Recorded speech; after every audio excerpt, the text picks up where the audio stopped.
Hello there. Welcome to production diary number something or another. I think we're up to like 30 videos now.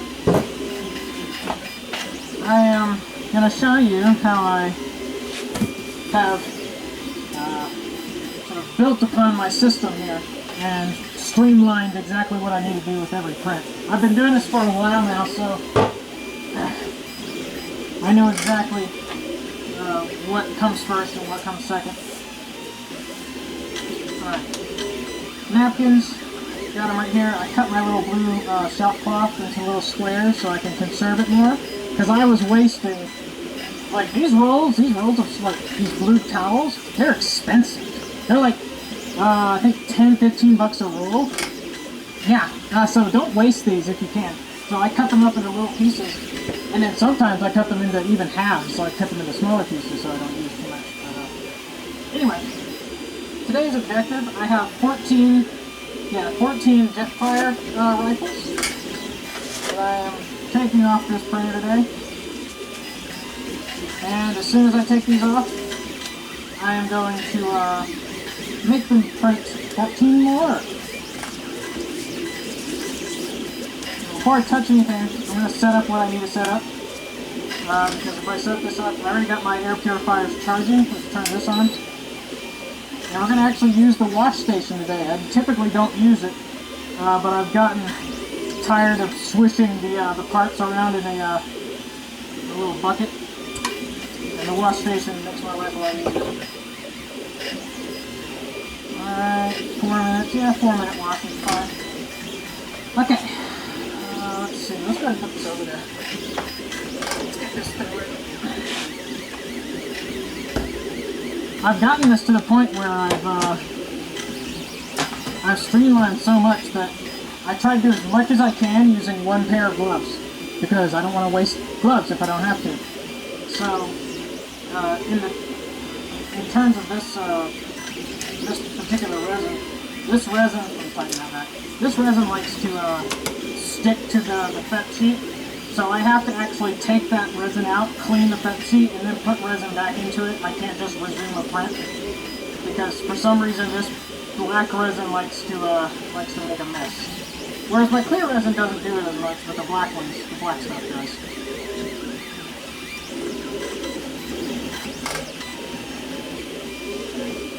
Kind of scraping off. I want to save as much of this as I can. I don't have a lot left. I probably have about 200, maybe 300 milliliters left. I really don't want to waste it. Okay. Now we can take this off.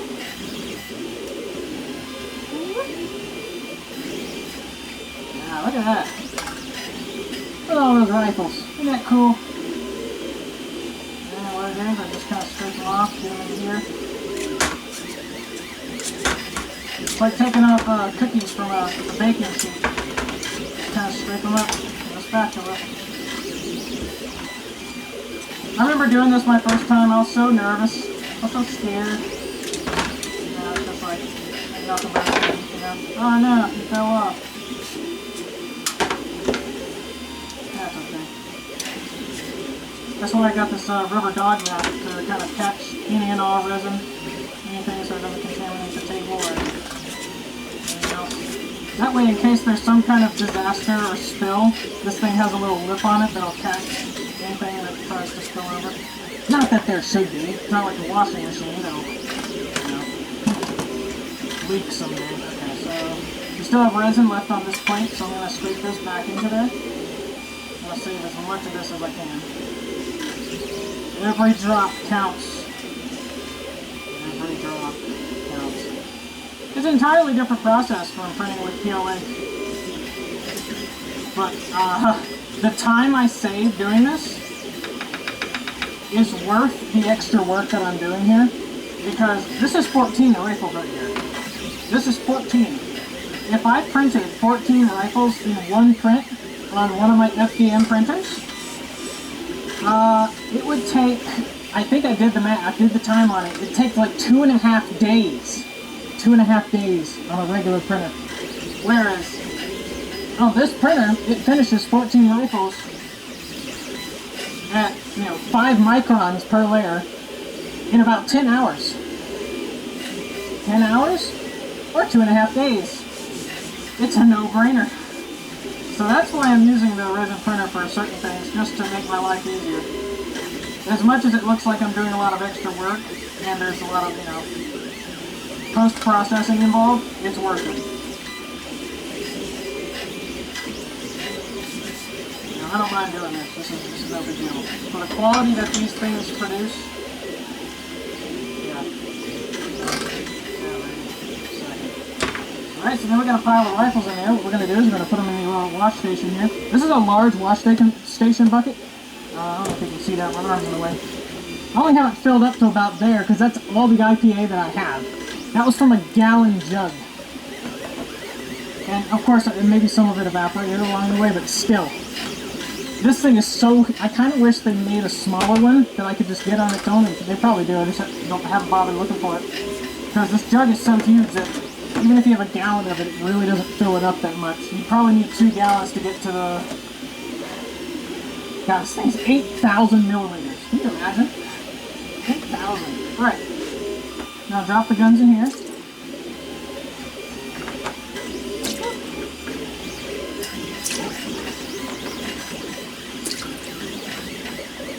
I guess I could do them all at once, but I don't know. It's fine. Yeah, let's do it time. Let's why not. Once this wash station gets up and going, there's a little negative cavity that runs up through the length of the barrel. It will it has some air in it, so it likes to bubble out.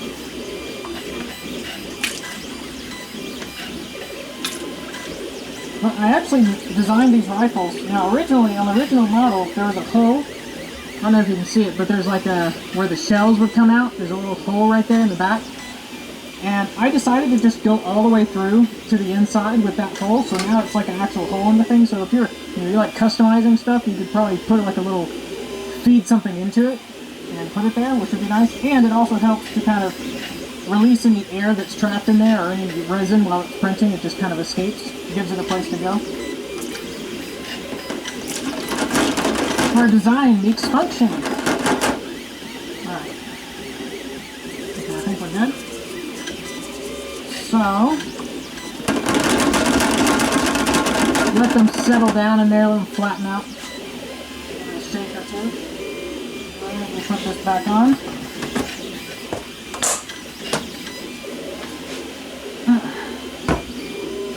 We will let these guys wash for about 4 minutes.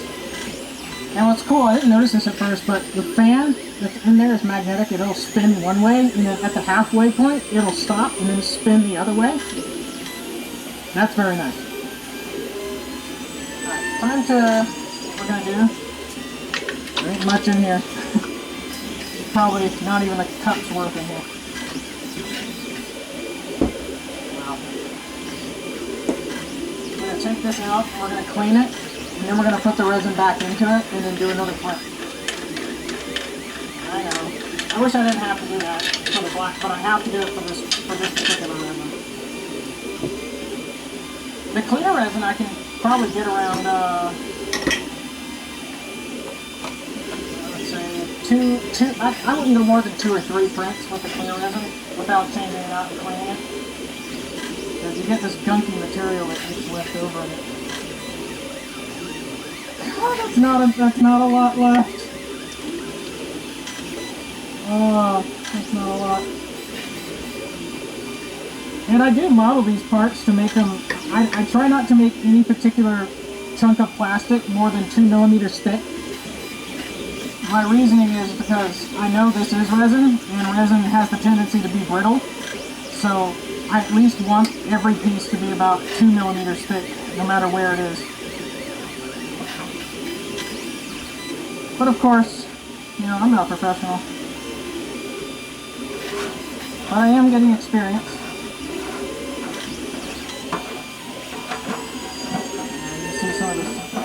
My fet sheet is really messed up looking. See all those little rings on it? That's permanently on there. I can't take that off without replacing the fet sheet. I had to order more. But I'm getting as much use out of it as I can before I replace it. It's working out. There's one part that I absolutely can't print anything on, and that's the dead center. Yeah.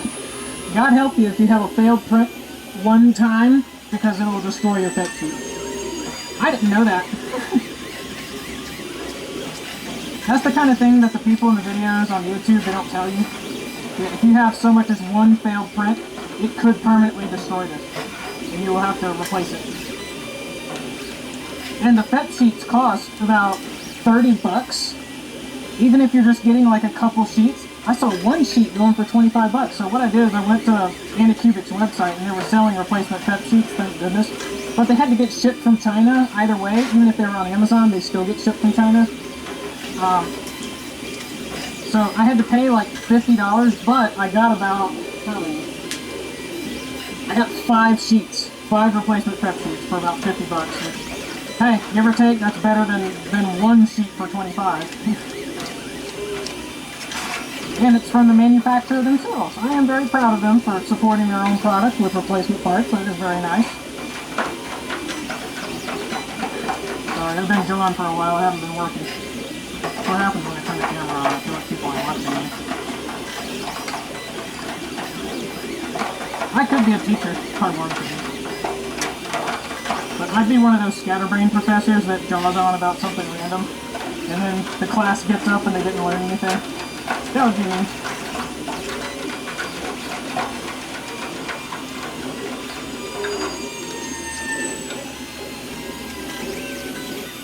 "13 seconds on that wash, okay? I think I got most of it out. I'll put this in here.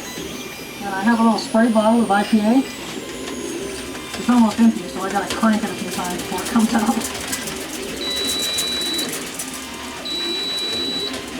Alright. Grab one of my little towels, and this one's been used a little bit, but I'll use it anyway. You can't see it very well because you're on my left side. It is so hard to film stuff and work at the same time, which is why I don't make very many videos. It's easier just to do it. I am wanting to put together like an actual edited, like a nice video. Are you out of focus? I can't tell. Huh, you should have autofocus on. I hope you've been in focus. That looks like if you weren't. Anyway, what I was saying is I'd like to put together an edited video of me sort of going through the process of like one part from like scratch to finish. That'd be kind of cool, right?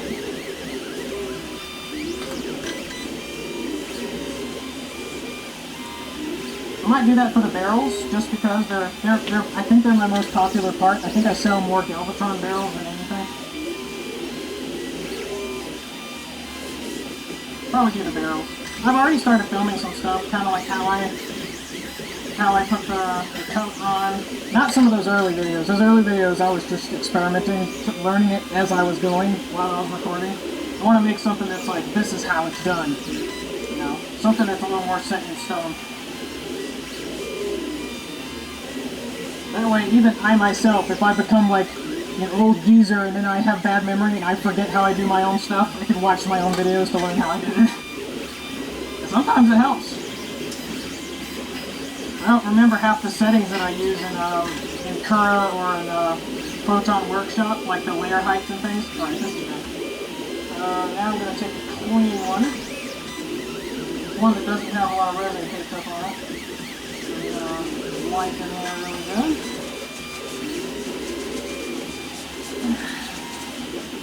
Just give it a once over, try to see if there's any little spots of stuck resin anywhere. Try to take care of those. Get those corners.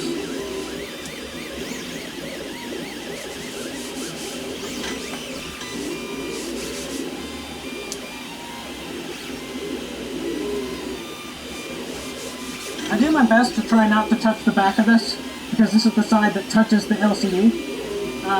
So, yeah. I don't think I've ever gotten anything behind it. I've been very careful, but it does put a lot of strain on your fingers because you're really trying your best not to touch it. Don't lean this against anything because it'll get resin on it. Everything in here is dirty except for maybe the outside of the printer where the buttons are. I I try to keep those clean.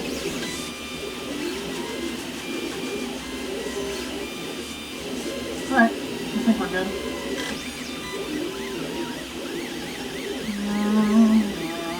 Yeah, this spit sheet looks real nasty, but hey, it works.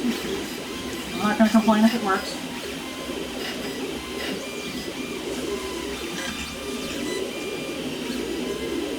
It does result in like kind of a rough finish on some of the pieces, but I sand all the pieces anyway and it takes it right off.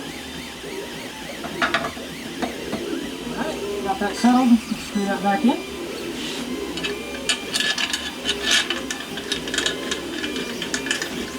Usually when I'm not recording a video, I'll just be listening to music, or I'll have like some YouTube videos on the little monitor over there. There's one of those playing while I work.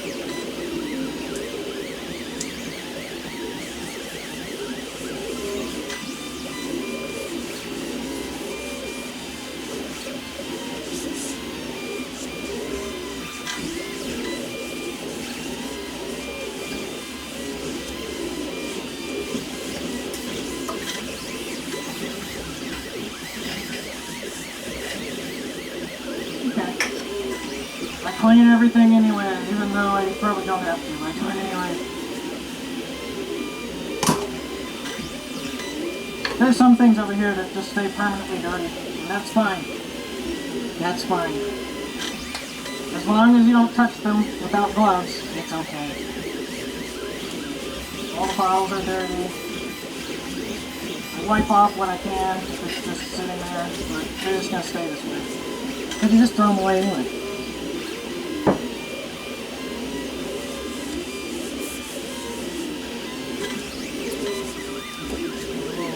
Drops here and there off of that. Alright, and we're ready for some more resin to go in there. But before we do that, let's see. We need to put some ETF lubricant on it. Someone gave me a tip to do this. I don't know if this does anything really. I just do it anyway because I'm a bit paranoid. I might do one print without it, but my pep sheet's just ruined anyway. Alright. Spread it around in there.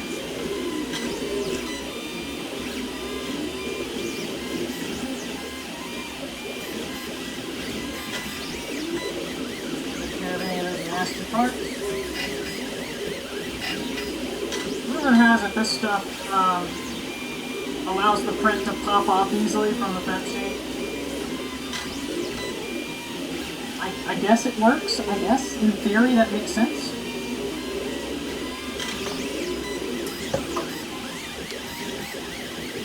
I mean, either way, I've had failed prints, so I don't know. I blame myself for those failed prints and my inexperience. But I've gotten to a place now where it's like, I haven't had a single failed print. Like, once you've had one, you kind of learn what not to do, and then you never have one again. Especially now that I know that my printer is at stake if I have a failed print. My printer, I mean, not fancy. Okay. I didn't completely wipe it down, I just kind of wiped it a little bit so that it's not just like a puddle. And I gotta tell you, this feels like it's right here to the bottom of the label. I barely have any of this stuff left. I have to order more. Resin is expensive. It's very expensive. A bottle like this costs about 45 bucks, roughly. Alright. But it's always a trade-off. Everything in life is a trade-off. Better quality, faster prints, more expensive bottles. Okay. It's a price I'm willing to pay. Besides, a lot of this, it got used up because I was experimenting. I do a lot of trial and error for every single part that I make. I don't release it as a... Let me shake that one more. I don't feel confident about that. Shake it up as much as possible. Alright, I feel good now.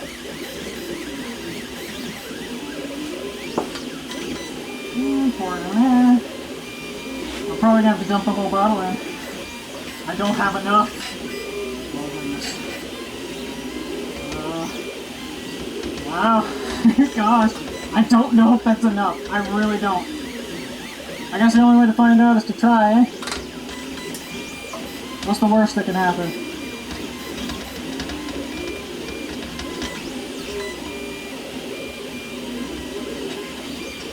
Yep, gotta order more.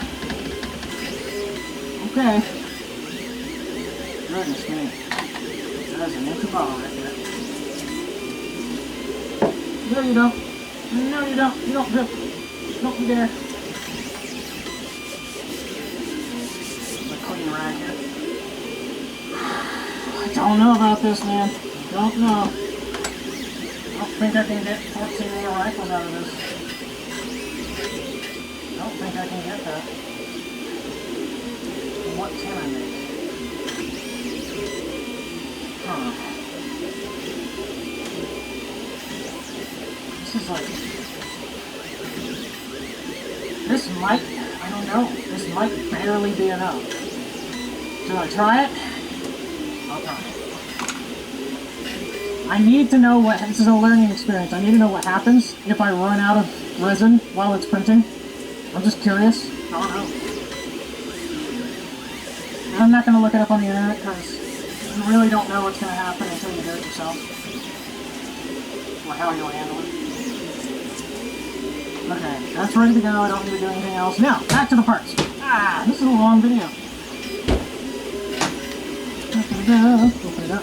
See what we got. I heard somebody say that every time you come in here, every morning is like Christmas when you own one of these, because you always have stuff. There we go. I'm not touching this with my gloves, I'm just using my wrist. I'll touch that because it gets cured anyway. Okay. Look at that. Look at those guys. You want to try to get as much of the IPA off of these parts as possible before you stick it on there. So what I'll do is I'll just kind of wave it around a little bit. Kind of like you would a paintbrush when you're trying to get the paint off. You just kind of do that.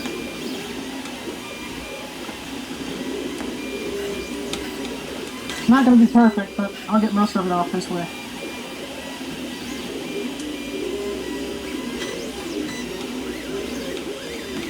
I take my time with every part. The only reason I'm mass producing these is just for the sake of time. So at the same time, I take my time, but also, I don't want it to take all my time. I need to have a life too. And this right here is probably the most tedious part.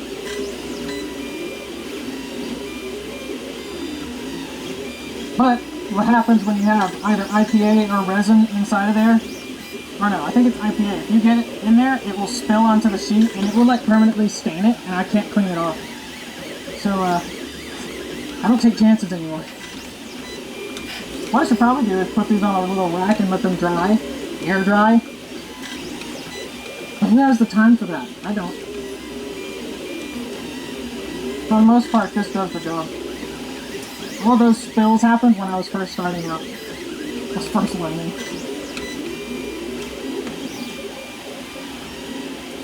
Okay. I don't know if I have enough room on this table for all these. I might jump cut so you don't have to sit here and watch me wag a thing for forever. I have all three of those printers over there printing red Jetfire parts. They have not stopped. I am not stopping until I hit about 40 kits.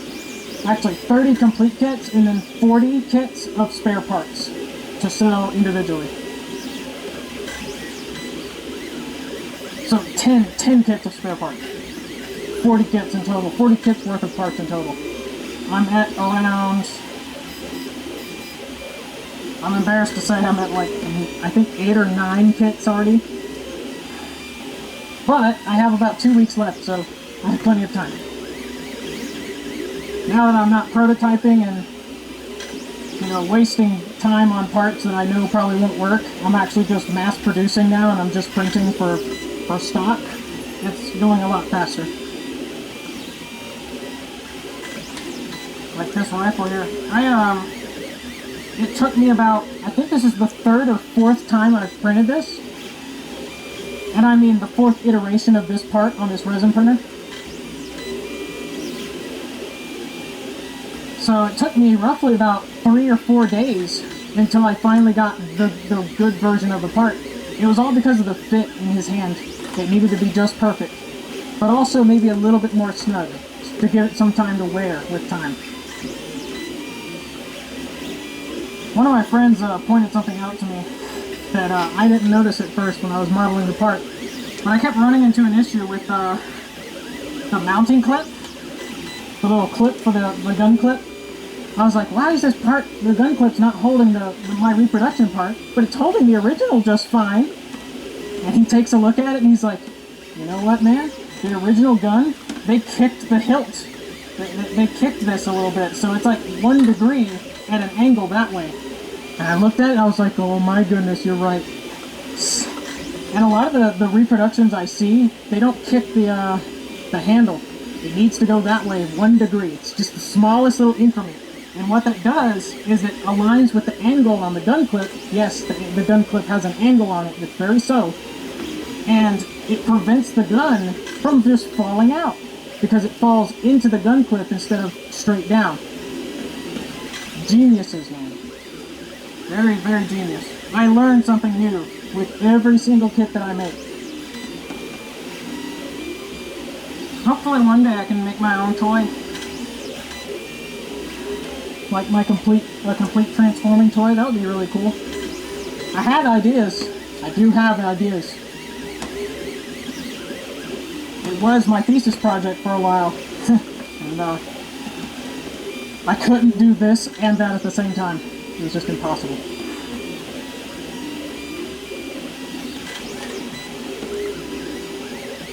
So I picked this. And now I'm doing this. And I'm all the better for it.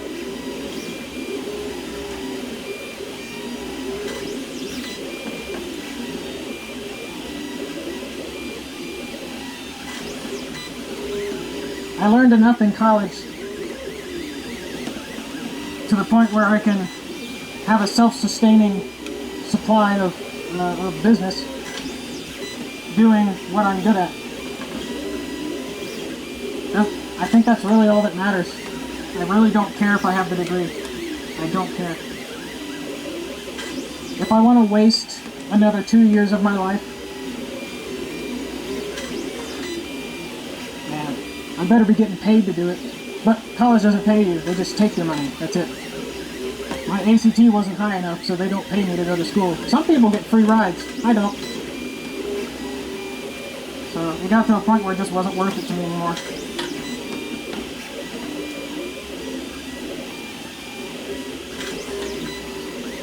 My teacher was like, yeah, I totally understand, it's fine.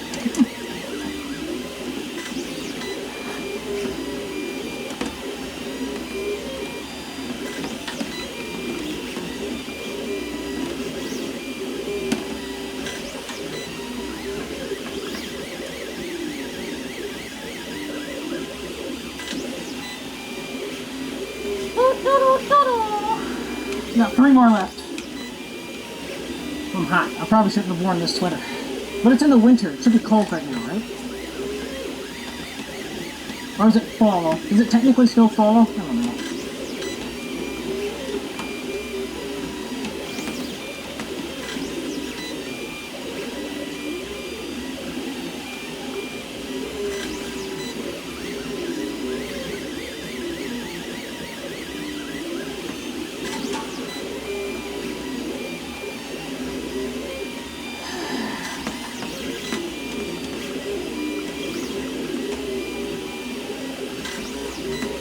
Hope you can hear my voice good enough over the noise of those printers in there.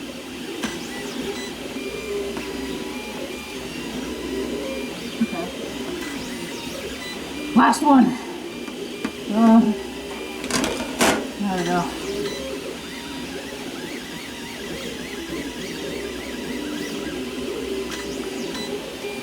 The only thing I regret about this job is not really needing to leave my house very much.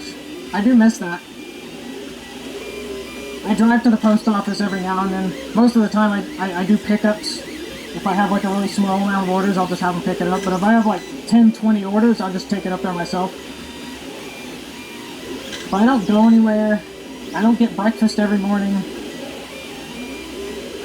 I don't do anything. Except for this.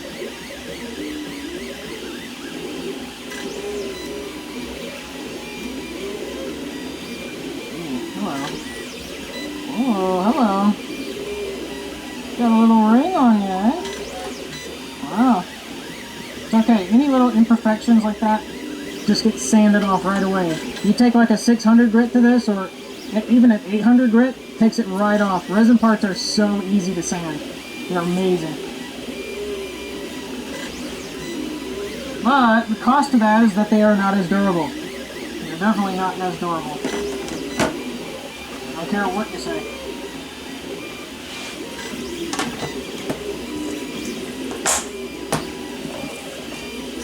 So that's why I don't resin print everything. I did consider making Jetfire my first resin printed set. I even, a long time ago, preemptively bought red resin just for the Jetfire set.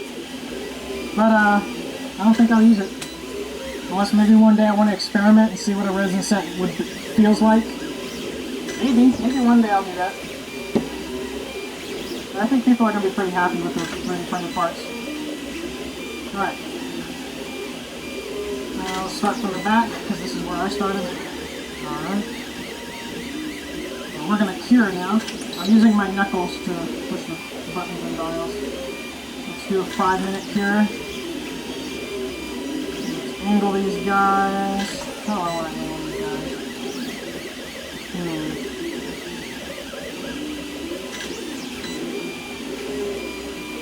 I wish I needed like that, you know? Ah! Don't domino! Don't you dare domino me. I feel like these are going to fall over. All the big moves. We'll see what happens.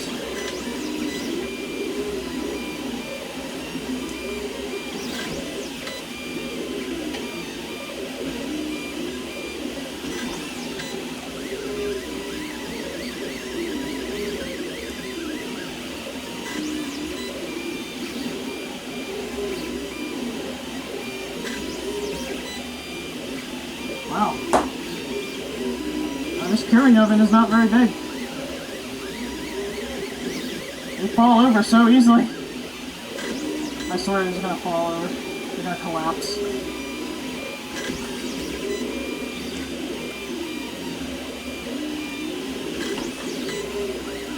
I'll be surprised if they don't.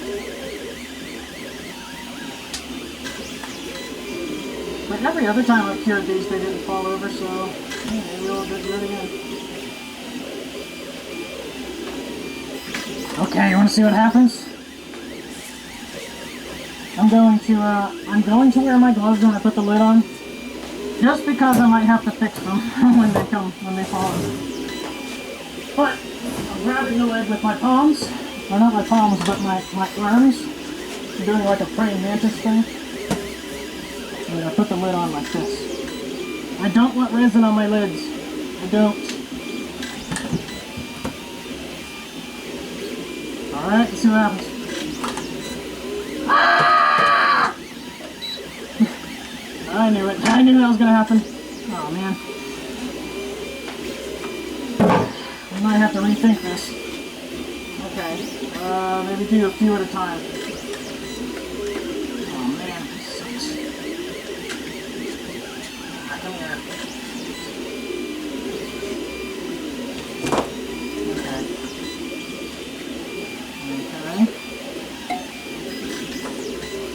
Normally this doesn't happen. Man, how am I supposed to do this?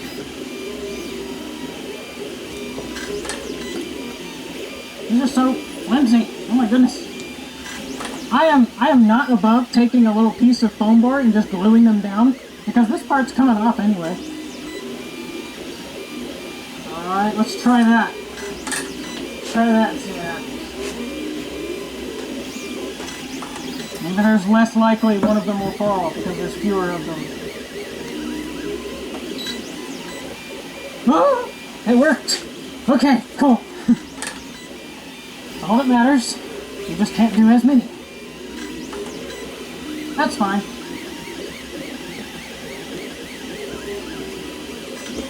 Looks like I have... Okay. That's most of them there. This is gonna be a long video. Bet you it's like 20 minutes of me just sitting here doing this. I'm going to attempt to print more of these, and we'll see what happens. I feel like I should preemptively go and like edit the file and just take like 1 or 2 of them away. Because I feel like my spider sense is telling me that that is not enough. I might go do that. But I have to sit here because I need to use gloves to handle these, so...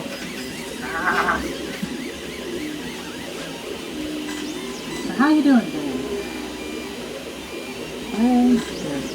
I would pick you up and show you around there, but...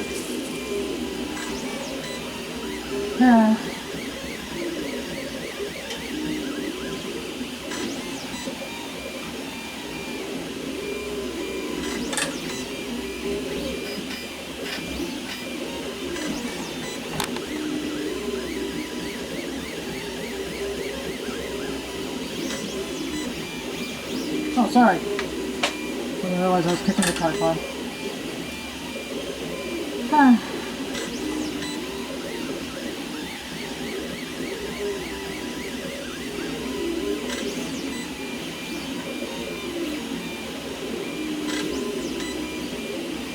I bought all that spray paint up there, I just never use it. I'm loving my new airbrush right now. Airbrush is how I wanted to paint things. Airbrush is a lot finer. You get a lot more precise with what you want to paint. I'm going to test the airbrush on some of my my parts because I 3D printed a mask to fit over them like a Lego brick that has some holes in it where the parts need to be painted. I used spray paint on it. It didn't turn out very well. But I'm going to try the airbrush, and maybe the airbrush will have a different result. Spray paint is very, very thick. Like, even a light application is just very bad. It just went right underneath it and got everywhere. But that's why we test it on parts we don't care about.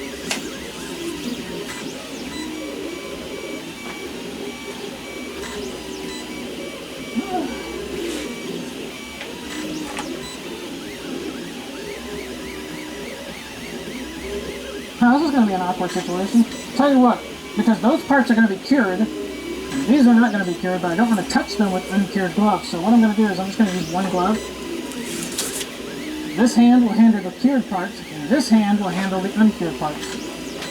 After you do my braid.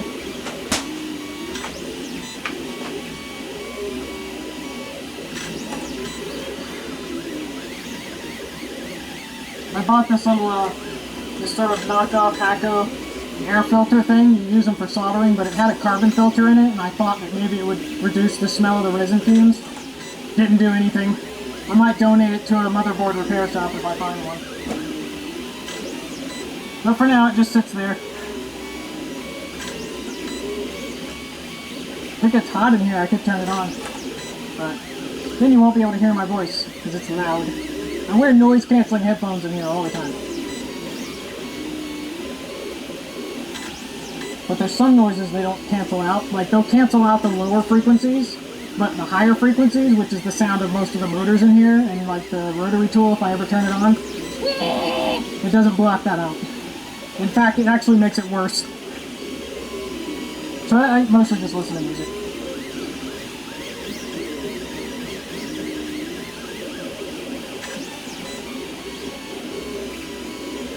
"35 seconds.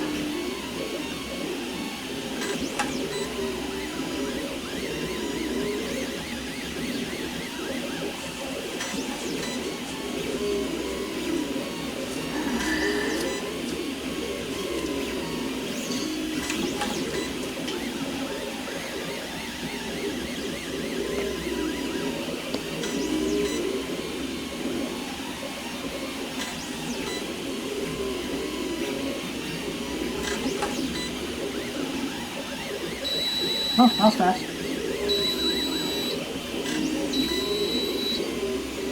Okay. Touching it with my cured hand.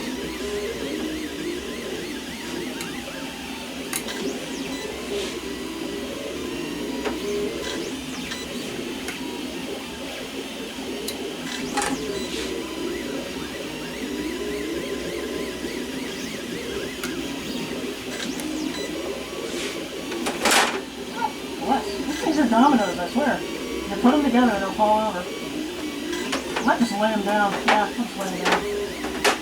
If that's how they want to live, that's fine. Alright, oh, almost touched it. Almost touched it. I caught myself. Okay.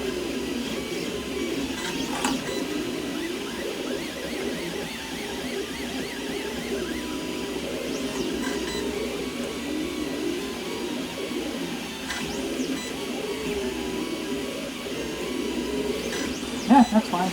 Alright.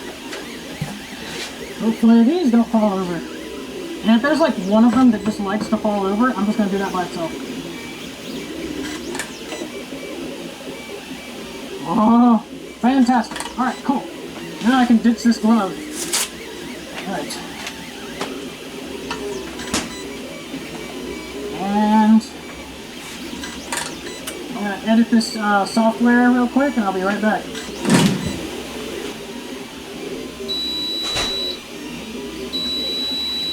Oh, perfect timing. God, wasn't that perfect timing yet? As soon as I walk in there, the timer goes off. Right, what I did is instead of printing 14 rifles this time, I'm going to print 12. I just took 2 of them away just to lower my expectations of what this small amount of resin is capable of. So I'm not going to put too much on it. Okay. I want to print 12. Nope, 14. Okay. Put this on here. Actually, before we do that, let's unplug our air purifiers. I have them charging over here. Alright. So make sure they're on. There's no indicator that they're on, and I'm kind of glad there isn't because it just would use more power. They focus more on function than accessibility, which is fine for me.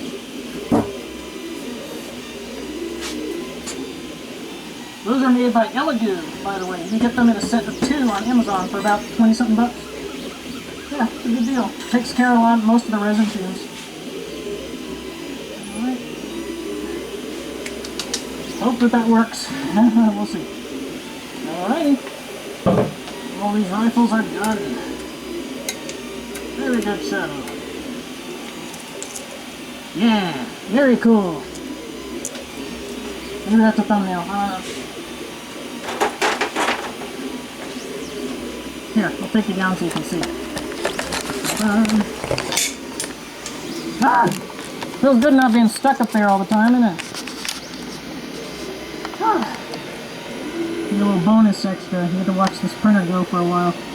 You see how many rifles there are? That's the bottom layer right there that it's exposing. Just like photography. Alright, and we got all of our rifles here, ready to be sanded. Those little guys over there have been sanded, they're just waiting for some paint. Love this airbrush. I hate that compressor, but I love the airbrush. I might get another compressor. Those are some of the barrels I still have left remaining. Alright, all these printers are printing red parts over there. Very nice, very nice. He's printing a back guard, he's printing a right leg guard, and that guy over there is printing a left leg guard. Right and left. Makes sense. Alright, until next time.